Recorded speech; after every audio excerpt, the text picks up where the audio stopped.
Hey everyone, welcome back to my channel. I was just going through some old newspaper articles again tonight, looking for something to make a video about. And I actually just got caught up in like 2 hours of reading because it's just fascinating.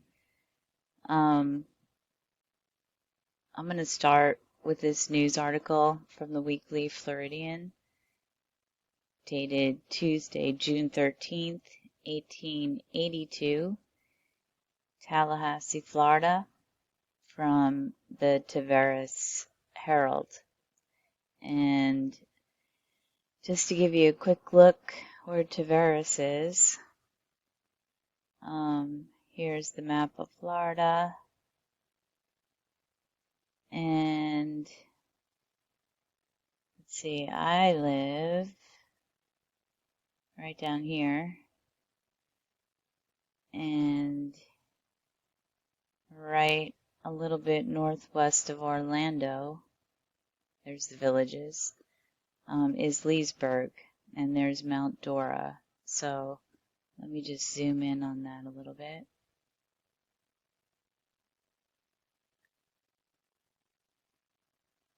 So there's Tavares, there's Mount Dora, there's Lake Dora, there's Lake Eustis, there's Lake Harris, here's Leesburg, which is pretty big.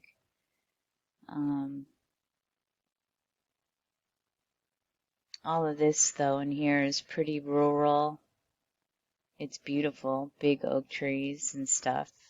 But so you can see it's just a bunch of big lakes, and this is what they're going to talk about in the article.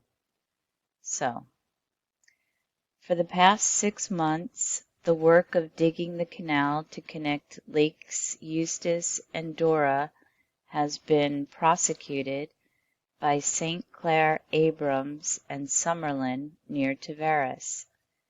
At a distance of over 4 feet below the old level of Lake Dora, a mound was discovered. The first excavations revealed the existence of a clearly defined wall lying in a line extending towards the southwest from where it was first struck. This wall was composed of a dark brown sandstone, very much crumbled in places, but more distinct, more clearly defined, and the stone more solid as the digging increased in depth. The wall was evidently the eastern side of an ancient house or fortification, as the slope of the outer wall was to the west. About 8 feet from the slope of the eastern wall, a mound of sand was struck, embedded in the muck formation above and around it. This sand mound was dug into only a few inches, as the depth of the water demanded but a slight increased depth of the channel at that point, but enough was discovered to warrant the belief that here, on the northwestern shore of Lake Dora, is submerged a city or town or fortification older by centuries than anything yet discovered in this portion of Florida.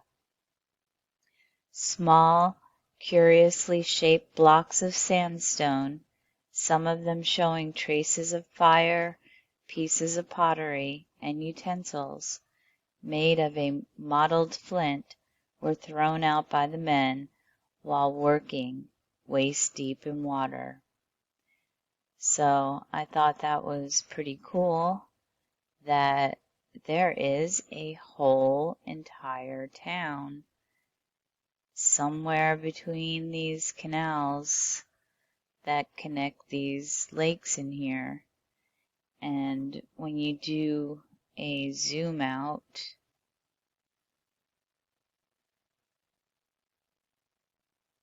here's that area, and directly across is Crystal River, where you have the big Crystal River mounds, and right over here somewhere is where they found those bog people, and those go back like 8,000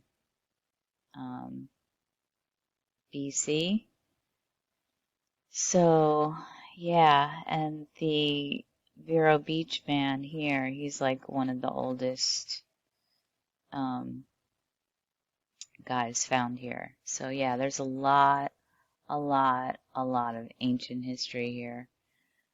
So, you'll see that when I'm looking at these newspaper articles, it's just scanned in old newspapers, and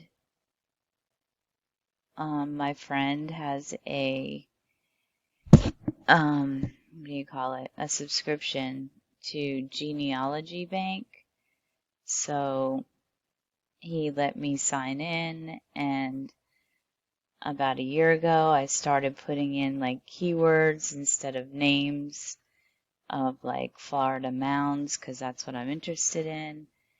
And I've done searches on giants and searches on relics and all kinds of weird stuff, but it's really interesting what comes up, and you can search it all the way back to the 1600s. So I usually do a search from like 1600 to 1905, and that way you get like the really good stuff, because, you know, people, that's all they had then was just the news, and this was how, you know, through letters and things like that, that's how people got the information. So what I was going to say was, as I go through these newspapers and I'm reading these articles and I'm looking around to find the article, you see these other articles, and I mean, some of them are really cool, so I'm just going to incorporate that right into this video and go to this article. So things must have really been weird back then. But it's called Marriage After Burial. Two Parisian merchants, strongly united in friendship, had each one child of different sexes, who early contracted a strong inclination for each other, which was cherished by the parents, and they were flattered by the expectation of being joined together for life. Unfortunately, at the time, they thought themselves on the point of completing this long-wished-for union. A man far advanced in years, and possessed of an immense fortune, cast his eyes on the young lady and made honorable proposals. Her parents could not resist the temptation of a son-in-law in such affluent circumstances, and forced her to comply. As soon as the knot was tied, she strictly enjoined her former lover never to see her, and patiently submitted to her fate. But the anxiety of her mind preyed upon her body, which threw her into a lingering disorder that apparently carried her off, and she was consigned to her grave. As soon as this melancholy event reached the lover, his affliction was doubled, being deprived of all hopes of her widowhood, but recollecting that in her youth she had been for some time in a lethargy, his hopes revived, and hurried him to the place of her burial, where a good bribe procured the sexton's permission to dig her up, which he performed, and removed her to a place of safety, where by proper methods, I wonder what that is, she revived the almost extinguished spark of life. Great was her surprise at finding the state she had been in, and probably as great her pleasure at the means by which she had been recalled from the grave. As soon as she was sufficiently recovered, the lover laid his claims, and his reason, supported by a powerful inclination on her side, were too strong for her to resist. But as France was no longer a place of safety for them, they agreed to remove to England, where they continued 10 years, when a strong inclination of revisiting their native country seized them, which though they thought they might safely gratify, and accordingly performed their voyage. The lady was so unfortunate as to be known by her own husband, whom she met in a public walk, and all her endeavours to disguise herself were ineffectual. He laid his claim to her, before a court of justice, and the lover defended his right, alleging that the husband, by burying her, had forfeited his title, and that he had acquired a just one by freeing her from the grave, and delivering her from the jaws of death. These reasons, whatever weight they might have in a court where love presided, seemed to have little effect on the grave sages of the law, and the lady, with her lover, not thinking it prudent to wait the determination of the court, prudently retired out of the kingdom. So yeah, just a beautiful love story.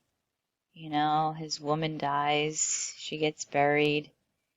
He remembers that in his youth she was kind of lethargic, so he thought, yeah, I'll just go dig her up, see if she's maybe just having a lethargic type of, infliction, and then maybe he used his magic or something, but yeah.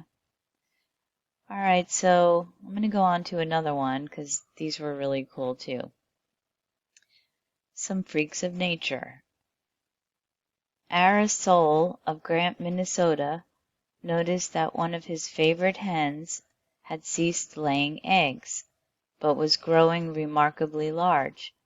Finally, after attaining an astonishing size, the hen died, and Mr. Sewell was curious enough to hold a post-mortem examination. He cut the fowl open, and was pretty astonished when 4 well-developed chickens popped out and began strutting around the barnyard. He supposes that some trouble with the hen's organization had stopped the egress of the eggs, and that the natural heat of her body incubated the chicken germs. The wife of Mr. Hay of Americos, Georgia, wears a handsome breastpin which was made out of a petrified strawberry which grew on her husband's farm. The berry is beautifully colored, resembling a bright ruby, and is very hard. It weighs about 2 ounces and glistens in the light like a ball of fire. Oh, that sounds cool. In Zapotlaneam, Mexico, 2 hunters recently discovered a beautiful grotto 300 yards long and 120 wide. The grotto is formed of quartz and is adorned with the most beautiful stalactites and stalagmites, which glitter like pearls when the light falls upon them. The infiltrations have formed exquisite pillars and colonnades 30 yards in height. In the center of the grotto are 2 artificial reservoirs filled with clear and very cold water. Oh, that must be beautiful. On the floor were found many petrified skulls and bones, maybe not that beautiful, which leads to the belief that the place was once used as a temple for human sacrifice by the ancient Mexicans. In some respects, the recent earthquake in the Southwest was a something to the people. They had suffered severely from drought and had a long time endeavored to secure water from artesian wells. On the day of the seismic disturbance, the earth parted in the hills, almost in the very spot where the wells had been dug, and 2 streams of cold clear water burst forth. The water is still flowing, and the supply seems inexhaustible. Mrs. Rosanna Dennis of Tifton, Ohio, died of dropsy 17 years ago, and her body, which was disinterred the other day, was found to be thoroughly petrified, with the exception of the feet. It was so heavy that 10 men were required to move it. A piece chipped from the body resembled flinty limestone. The petrified body of a human being was found on the farm of Martin Edwards, near Windsor, Illinois, in a ditch last week. The body is that of a short, fleshy person and is supposed to be that of an ancient mound builder. So now you see how I ran across these articles, but very interesting. It is very hard and exactly like soapstone.